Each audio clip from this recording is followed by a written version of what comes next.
In this question, the photograph shows an exercise device and someone using it. The device contains two rubber cords which are extended when the device is used. A student investigates the property of device by hanging a weight on and measuring how much it has extended. The student obtained this graph, a force and extension graph. The student noticed that her graphs is a straight line between A and B and conclude that the device obey Hooke's law. So what is the Hooke's law? Hooke's law state that there should be a straight line which is passing through origin. Like Hooke's law simply state that force and extension are directly proportional to each other, and the graph between the two quantities, it should be a straight line which is passing through origin. So student is saying that in region AB, like straight line between AB, it's the device is obeying a Hooke's law. But it's not like it should only be a straight line. The condition is that it should be a straight line, but from the origin. If it was from AB was from the origin, starting from origin, it was a straight line. That case, we will say it was obeying a Hooke's law. But here, as it's not a straight line, it is a straight line between A and B, but not starting from origin. So we say it does not obey the Hooke's law. So the Hooke's law states force and extension directly proportional. And when two quantities are directly proportional, there should always be a straight line which is passing through the origin. Describe how the student could use a graph to obtain an estimate the total work done. How we calculate a total work done? Work done is basically calculated by area under the graph for force and extension. Because how we know that the area under the graph will give us the work done? Because when you take a slope of the quantity, slope of the graph, slope is a quantity on y-axis divided by quantity on x-axis.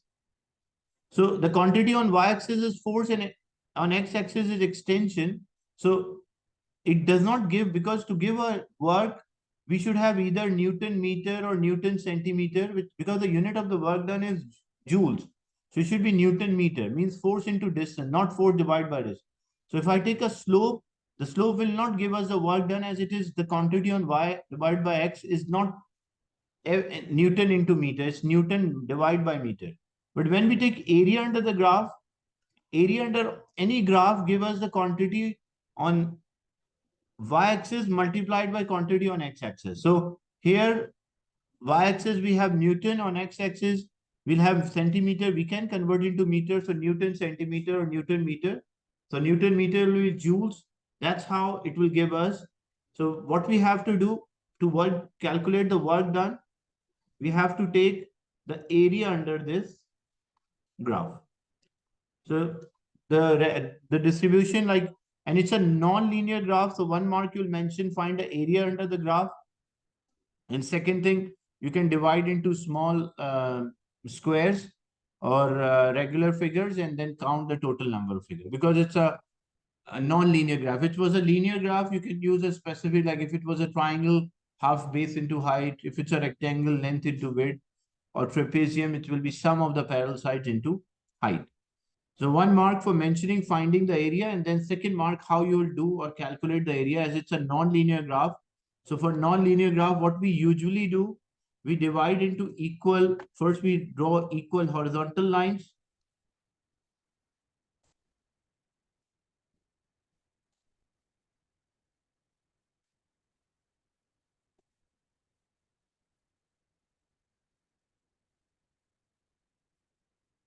And equal vertical lines.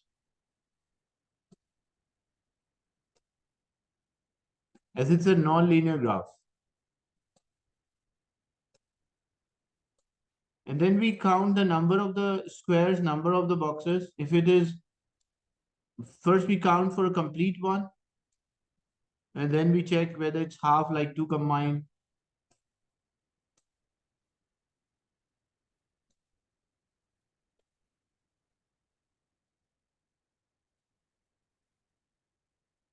So this will be 1, 2, 3, 4. Like this, we count the total and area of each box.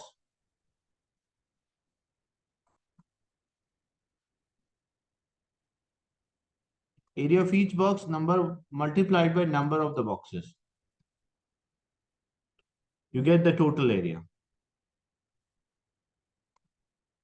And that will be equal to the work done. The next, the student sets up a spreadsheet to investigate the work done in stretching the device each time. The weight is added, you can see like work done is force into distance. So initially, like we apply a 10 Newton force, extension was 1.6. How much has changed? And then we calculate a work done, which is force into distance. But because the work done should be in joules, so that's why distance, the extension which was there in centimeter was converted into meter first. So how we calculated, we just take a difference, like it was 1.6, then how much is the difference? It was like 1.9 centimeter, but we convert into meter, and then force into distance, we calculate a work done. This is a spreadsheet to calculate the work done. Then the next part, explain why the spreadsheet results is overestimation of a total work done. What is the reason for that? Like, why it's an overestimation? The reason is that, as you can see the difference between the force. Like every time we are changing a force by 10. So maybe, like example, say when a 10 changes to 18, it might have the same extension.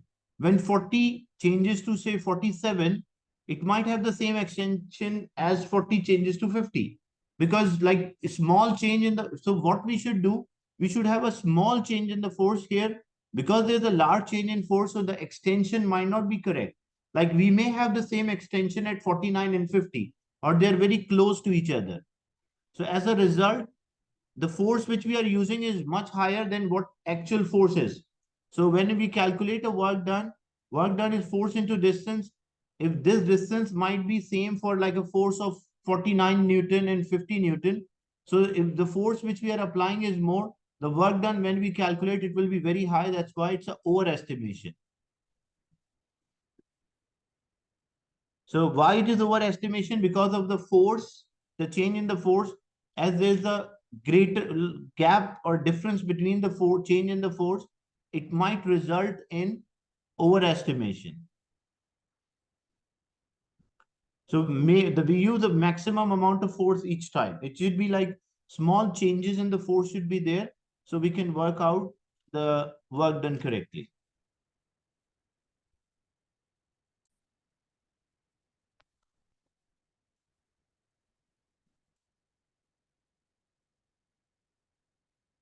A student, a student eats a packet of crisps and then use the exercise device. The energy content in a packet of a crisp is 540 kilojoules. During exercise, this energy is converted and 25% of energy is transferred into mechanical work. Like remaining 75% of the energy is wasted in the form of heat. The student extends the device fully 15 times in 1 minute. An accurate value for a work done for fully extended device is 14.7. Like when the device is fully extended, 14.7 joules of energy is used. Calculate the time it would take the student, if he's working at this rate or the power, to transfer 25% of energy from the crisp into mechanical work. Like how much 25% of this energy, if he's using 25% of this energy, how much time he will take to do this? That is the question. Like how much time he will take to consume 25% of 540 joules to do the exercise. And when he's doing, like he extend in 1 minute, he's extending 15 times and using 14.7 joules of energy. So first we'll calculate the 25% of this 540 kilojoule, and then we'll find how many times he stretches. Like one time stretch, when an accurate value for a work done is for the device, like one time it is 14.7 joules of energy. A student so Using that, we'll find how many times he did this stretch, and then if 15 times in 1 minute, then we'll find number of stretch in how many minutes. So I'll solve this. So first, we'll find 25% of 540. It's a kilojoule, so don't forget to convert the unit. So 540 kJ means 540,000 joules. So we'll find 25% of the 540,000, because efficiency is you can use a formula for efficiency, or you can use just your understanding, like 25% of the total energy. So it will be 25, because to convert the percentage into fractions, so it will be 25 divided by 100. So this will be, he used 135,000 joules of energy. That's the first thing. Then when he did what, like how many times he stretches, one time he consumed 14.7. So to use this much energy, 135,000, how many times he should stretch? So the total energy is 135,000 divided by each time he used 14.7. So how many times he stretches the device? 9,184 times he stretches the device. Then if he do 15 stretches, if he's 15 times, he did in 1 minute. So if we want to find 9,184 times, how many minutes he will take X? Just cross multiply. So it will be 9,184 divided by 15 is equals to X. So when you divide, it will be about 612 minutes. So he will take about 612 minutes to completely transform this energy.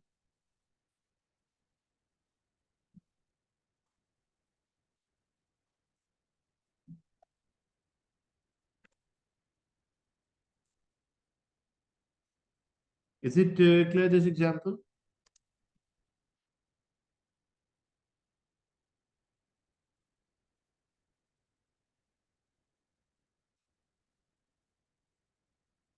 Yes, you can write the answers in second. The SI unit of a time is second, so it's fine. You write the answer in second.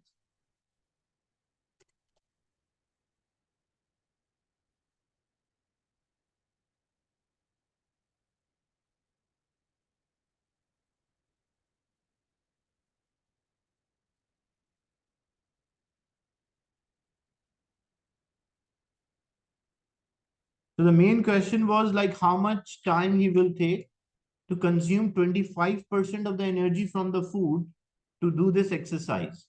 So what we did, we work out what is the 25% of the total energy he's using.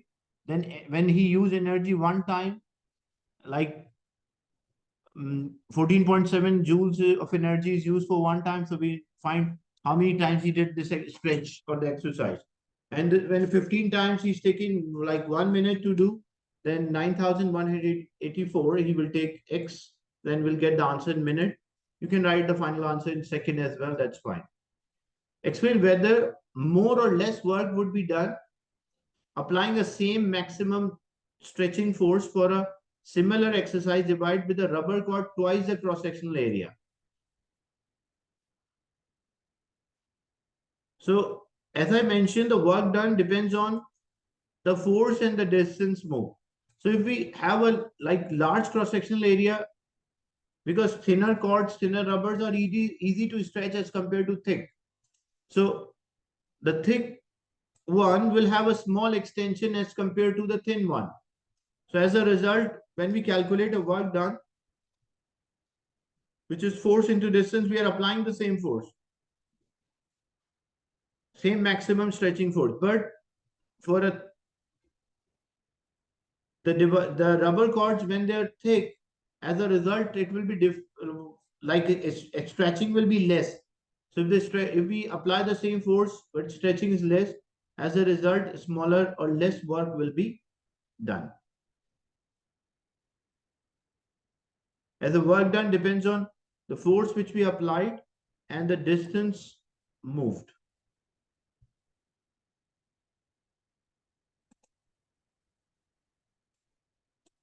So these are the questions from exercise work, energy, and power.